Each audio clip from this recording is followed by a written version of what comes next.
poder e o direito de definir o que é família e por que o projeto em tramitação do Estatuto da Família gera tanta polêmica. É sobre esse assunto que eu converso hoje com o deputado federal Jean Willis. Deputado, muito obrigada pela sua presença com a gente aqui na Faixa. Você hoje vai fazer uma palestra sobre esses novos arranjos familiares. Eu queria que você destacasse o que você acha que é mais importante nessa discussão que é tão presente hoje, né? Bom, em primeiro lugar, obrigado pelo convite. Eu acho que o que é relevante destacar é que nós estamos numa disputa cultural em torno do conceito de família por conta dos avanços da comunidade LGBT na conquista de seus direitos, né? Então, na medida em que o Supremo Tribunal Federal reconheceu as uniões estáveis homoafetivas como entidades familiares, imediatamente as bancadas fundamentalistas ou ligadas às igrejas fundamentalistas ou à direita católica decidiram reagir a essa decisão judicial apresentando um projeto de lei que restringe o conceito de família. Um projeto de lei que é um equívoco do ponto de vista constitucional, é um equívoco do ponto de vista ético e do ponto de vista histórico também, porque a família ela vem se transformando ao longo dos anos, né? A transformação da família começa com a conquista da mulher a se casar por amor. Ali a família começa a se transformar e de lá para cá ela vem se transformando, passa pela transformação produzida pelo divórcio, quer dizer, antes pelo desquite, depois pelo divórcio, o reconhecimento das uniões estáveis entre casais heterossexuais, até que chegamos em 2011 ao reconhecimento das uniões homoafetivas. Então a família não é uma instituição sendo uma instituição cultural, ela, claro, se transforma no tempo e no espaço. Ela não é um elemento da natureza que não se transforma, que não muda, que é imutável. Agora, Jean, você coloca muito a questão da insegurança jurídica que esse estatuto traz. Explicando para o público leigo que realmente não entende como funciona essa questão da judicialização desses casos, o que é essa insegurança jurídica e por que ela se daria?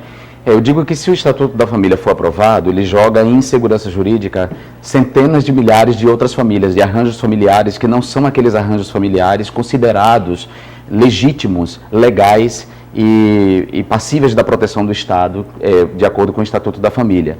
O Estatuto da Família considera que esse núcleo familiar, que deve ser protegido pelo Estado, que deve ser reconhecido como família, é o núcleo familiar composto por um homem, uma mulher e os filhos biológicos. Então, a gente joga imediatamente aí insegurança jurídica, ou seja, fora da proteção do Estado, no que diz respeito aos direitos sucessivos, aos direitos sucessórios, patrimoniais, previdenciários, né? Todos os direitos da família, arranjos familiares que não são iguais ou não estão de acordo com esse núcleo aí que eles definiram como um núcleo familiar legítimo. Então, as famílias compostas por homem, mulher e filhos adotados estão em seguranças jurídicas, as famílias compostas por casais que não querem ter filhos, que são só o casal, as famílias que resultam, por exemplo, da morte de pais e os filhos ficam na guarda dos avós, esse é o núcleo familiar, também passa a não ser considerado família, e também as famílias homoafetivas. Então, veja, para atingir os direitos da população LGBT, para atingir os direitos das famílias homoafetivas, as pessoas são capazes disso, de colocar em segurança jurídica outras famílias nesse país, né?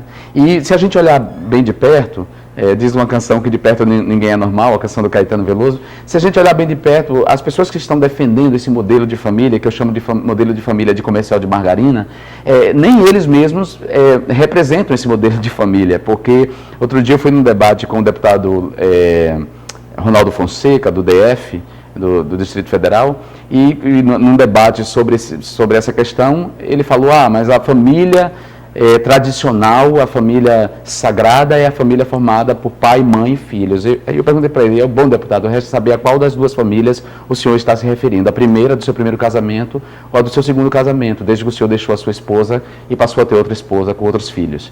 Então são pessoas hipócritas, de uma maneira geral, que falam em família tradicional, mas têm amantes, né? Tem famílias escondidas do casamento oficial. E o argumento religioso da família tradicional não cola sequer em relação à família de Jesus, porque é nada mais fora da tradição do que a família de Jesus. Ele foi criado por um cara que não era o pai dele, que era o José.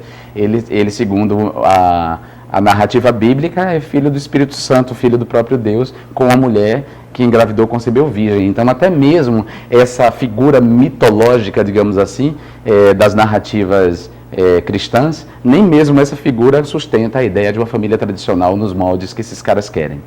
Agora, um ponto super importante que tem a ver com a adoção, né, que foi uma das conquistas que realmente cresceram a partir da decisão do Supremo Tribunal Federal, quando a bancada que defende o Estatuto da Família coloca-se com relação à adoção, eles dizem que a adoção não é citada no Estatuto e que, portanto, o Estatuto não mexe com os direitos conquistados com relação à adoção.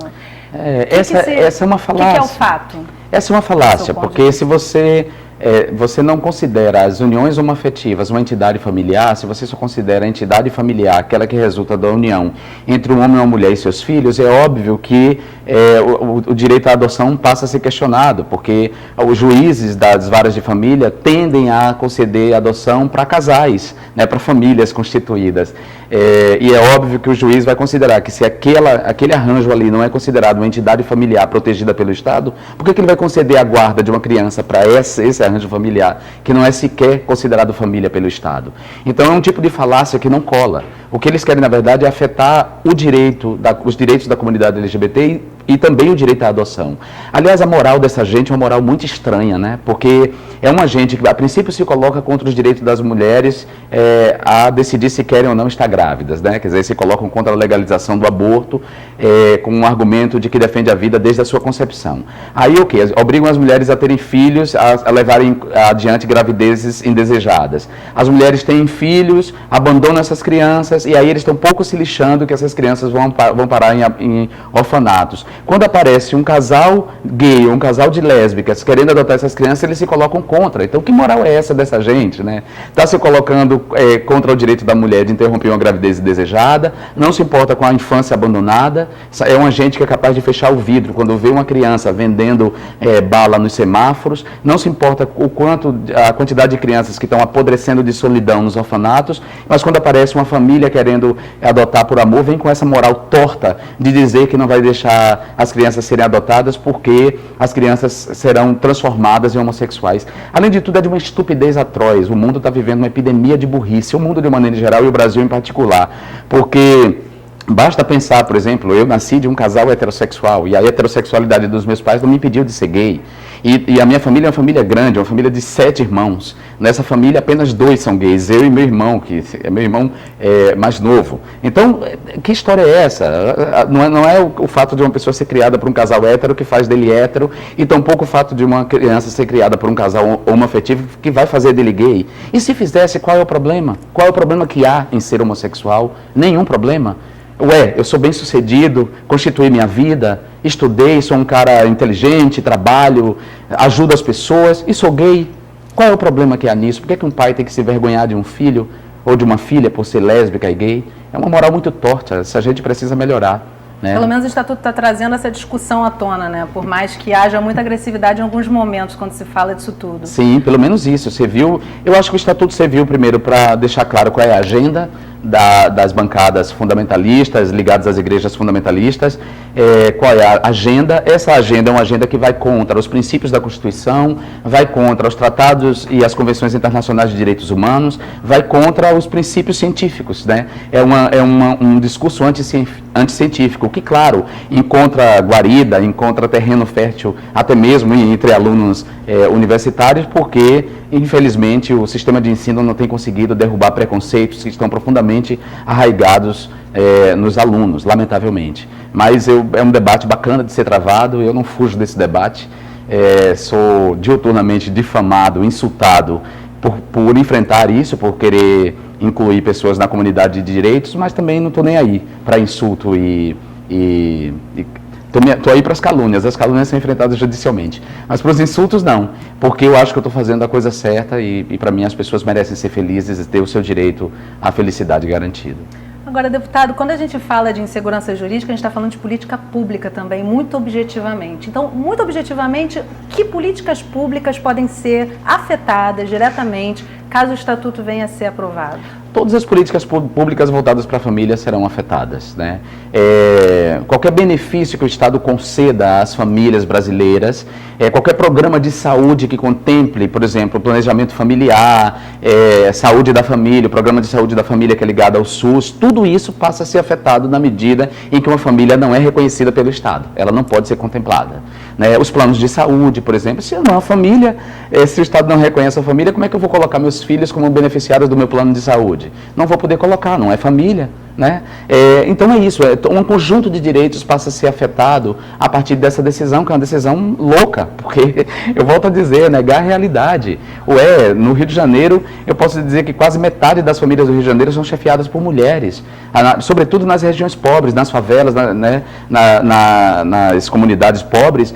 São mulheres que chefiam as famílias, seja porque são abandonadas pelos maridos, seja porque os maridos estão presos, seja porque os maridos estão mortos por uma guerra às drogas, enfim, são elas que chefiam as famílias, elas que conduzem. Já pensou se a gente disser agora que o Estado não vai mais considerar uma família chefiada por uma mulher uma família? Pô, essas mulheres já estão em desvantagens, coitadas. Né, já não são contempladas por políticas públicas, ainda aparece um bando de malucos querendo impor seus dogmas religiosos ao resto do Brasil e definindo família de outro jeito. É uma loucura. Eu acho maravilhoso você ter trazido a pauta as mulheres, porque no próximo bloco a gente vai falar um pouquinho desse novo feminismo, né, de tanta coisa que está aparecendo na internet que traz também a defesa desses direitos femininos. A gente vai para um rápido intervalo, mas volta rapidinho, não sai daí. Estamos de volta conversando sobre o Estatuto da Família, o projeto de lei do Estatuto da Família, com o deputado federal Jean Willis. Jean, no bloco anterior a gente finalizou trazendo um pouco da questão dos direitos das mulheres, que é uma questão que está muito pungente nesse momento, né? As mulheres estão se utilizando da internet realmente para requerer vários direitos e reclamar de muitas questões. Queria que você me falasse qual a importância da internet para essas mudanças no debate que a gente está vendo, na sua opinião. Olha, a internet tem uma mudança, uma importância muito grande nessas mudanças. Na verdade, a internet produz um impacto profundo na política, na cultura, nas estruturas cognitivas, nas subjetividades humanas, né? O mundo não é mais o mesmo depois das novas tecnologias da comunicação e da informação. E não é mais o mesmo para bom e para mal, né? Se por um lado aprofunda a democracia, amplia o potencial de intervenção, de participação direta dos cidadãos nas instâncias decisórias, né? Nas discussões públicas. Por outro lado, também a internet permite a articulação em rede de fascistas, de imbecis, de redes criminosas. Nós temos aí a Deep Web, que é o que chama de internet profunda, que é um lugar que ainda não se conhece direito, mas que onde opera muito o comércio ilegal de drogas, de armas, de órgãos. E na internet superficial, que é essa que a gente navega, tem a articulação de fascistas, né? A gente vê aqui no Brasil, por exemplo, crescendo um movimento fascista, inclusive conduzido por um deputado federal eleito, mas ao mesmo tempo a internet, ela é isso, ela permite que as pessoas reajam, que as pessoas se organizem. Diante da ameaça concreta de retirada de direitos já conquistado pelas mulheres no Brasil, a internet permitiu reacender a chama do feminismo, né? O feminismo não é novo, embora muita gente ache que o feminismo seja novo e acuse as mulheres feministas de feminazes num trocadilho infeliz, quando na verdade nazi é quem é contrário aos direitos das mulheres, não as mulheres que estão reclamando pelos seus direitos. O feminismo não é novo, mas a ameaça de retirada de direitos fez com que ele reacendesse e ele saiu da internet e foi para as ruas. A gente viu claramente aí no Rio de Janeiro as meninas, sobretudo as garotas mais novas, ocupando as ruas, reclamando pelos seus direitos e o direito ao seu corpo, inclusive, a se colocar no mundo sem necessariamente ser chamada de vadia, sem se tornar objeto de desejo de homens.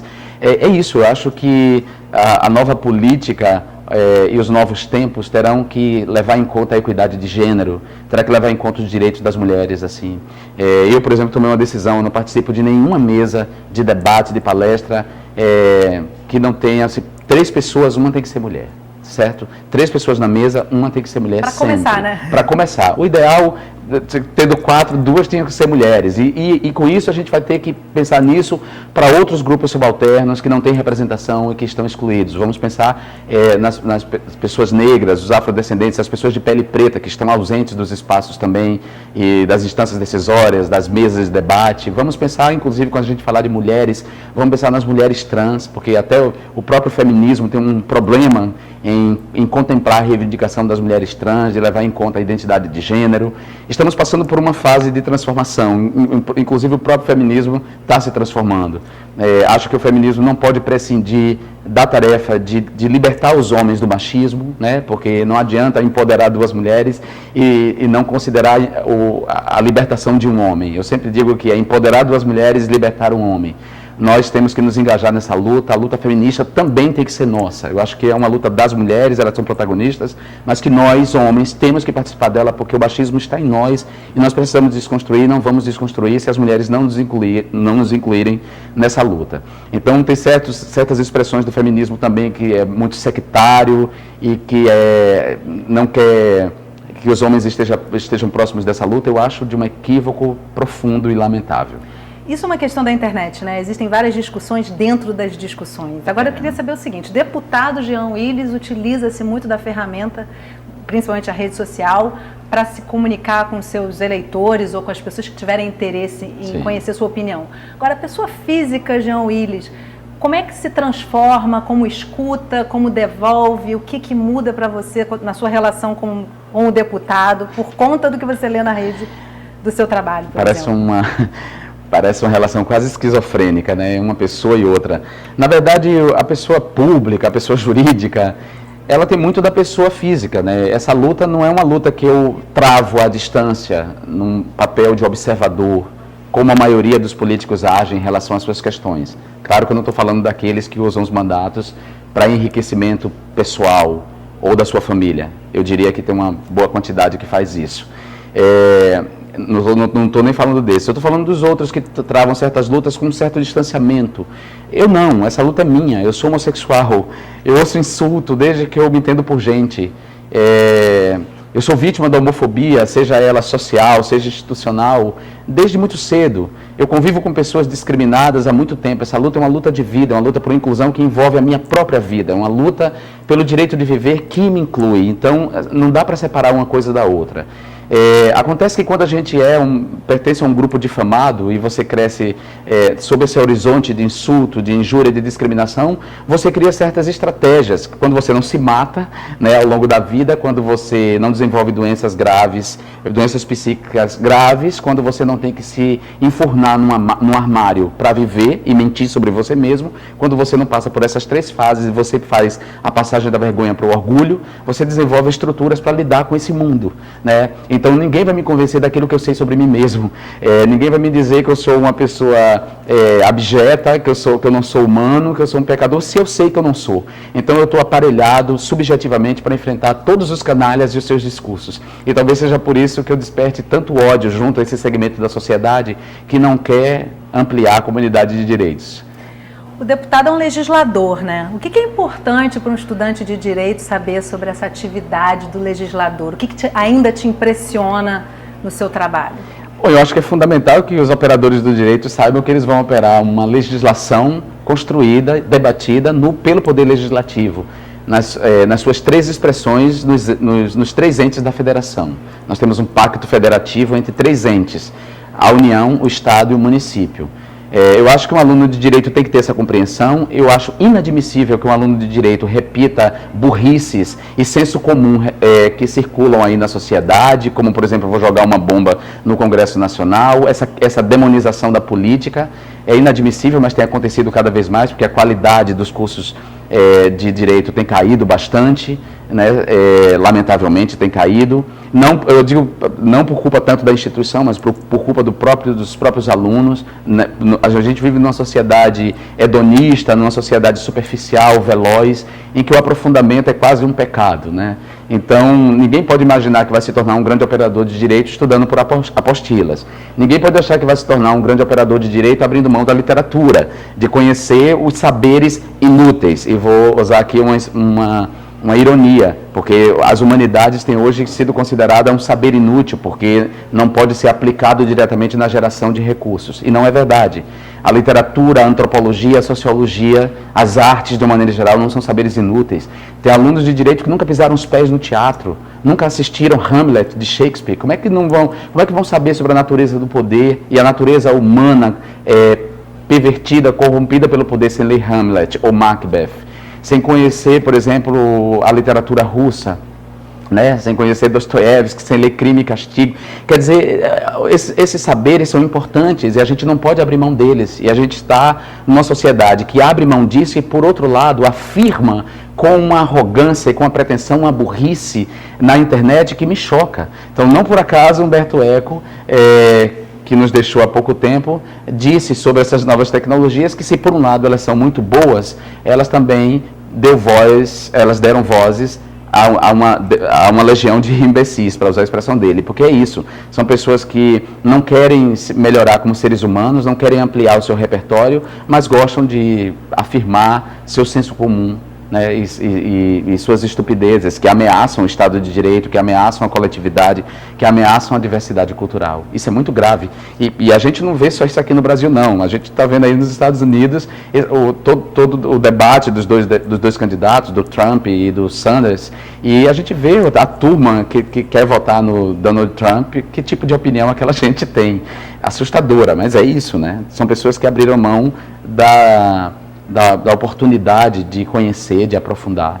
Eu espero que os alunos de Direito tenham esse prazer, né, não se transformem em mero exegedas, em pessoas que sabem decorar um punhado de leis para ser aprovado em concurso público, mas compreendam o sentido profundo mesmo do direito, da importância do direito numa sociedade e principalmente o sentido de justiça, né, que são duas coisas distintas, né, o direito e a justiça. Eles estão relacionados, mas são coisas distintas. Deputado, para a gente terminar o programa, você, antes de ser deputado, você é jornalista, já tinha livros publicados, enfim, você já era uma pessoa que lidava com conhecimento. Sim. Que inocência você perdeu no Congresso? Não perdi inocência nenhuma no Congresso, não. Eu era um cara bastante antenado e politizado. Mas você fica um pouquinho, viver ali aquela realidade te traz alguma coisa ainda... Não, eu vou te dizer assim, que estar no Congresso Nacional, para mim, bom, eu tenho que lidar com gente terrível, eu tenho que lidar com pessoas horríveis, assim, e ter que manter a liturgia do cargo, né? Chamá-los de Vossa Excelência, por exemplo, né? E ter que, infelizmente, né, ter que ouvir aquelas pessoas defenderem aquelas barbaridades e respeitar o direito delas de dizerem aquilo, né? Para mim, essa é a grande questão. Algum comentário para a gente finalizar o programa, assim, com relação a tudo isso que você vê hoje no Brasil? O Brasil e a história mundial estão vivendo um momento muito importante, né? Para o bem e para o mal, mais para o bem, a gente vai demorar alguns anos para saber. Mas como é que você se sente nesse momento político? Olha, eu me sinto angustiado, assim, me angustia, ao mesmo tempo que me excita participar da história, não ser só espectador da história, mas participar da história. A gente está numa mudança de época, né? Eu nunca imaginei que eu ia viver isso, essas mudanças de época que depois os livros de história nos contam, essas passagens, né? Eu fico imaginando como deveria ser a vida de uma pessoa que presenciou o raiar das luzes no iluminismo, né? Quando os primeiros filósofos, os primeiros poetas, os primeiros artistas plásticos começaram a mudar a face do mundo com as suas ideias, com a sua arte, e o quanto isso gerou debate, por exemplo, ali, né, quando a Idade Média começou a se desfazer e a modernidade começa a florescer. Nós estamos vivendo uma época parecida de transformação, de transição, né, que alguns podem chamar de modernidade tardia, outros chamam de pós-modernidade, eu não sei que nome a gente vai dar. Estamos passando por uma transformação, uma mudança de época. Então me excita ser protagonista, um dos protagonistas aqui no Brasil dessa transformação, dessa mudança, né, de estar nessa corrente transformadora, de dar minha contribuição nessa transformação. Mas, por outro lado, me angustia, porque também tem uma reação muito grande de quem não quer a transformação, de quem quer manter o status quo, né? Por mais que esse status quo ameace o planeta e a espécie humana, se a gente pensar, por exemplo, do ponto de vista ambiental, então temos que pensar numa justiça socioambiental, não só numa justiça social. Por mais que ameace o planeta, esses reacionários não querem mudar o status quo, mas o status quo terá que ser mudado, é inevitável que ele mude. Não tem caminho de volta, não tem outro caminho. Então, vou falar como minhas amigas transexuais falam na internet: aceita que dói menos. Muito obrigada pela sua participação aqui com a gente no programa da Faculdade de Direito da TV Faixa. Foi um prazer tê-lo com a gente. Um prazer meu.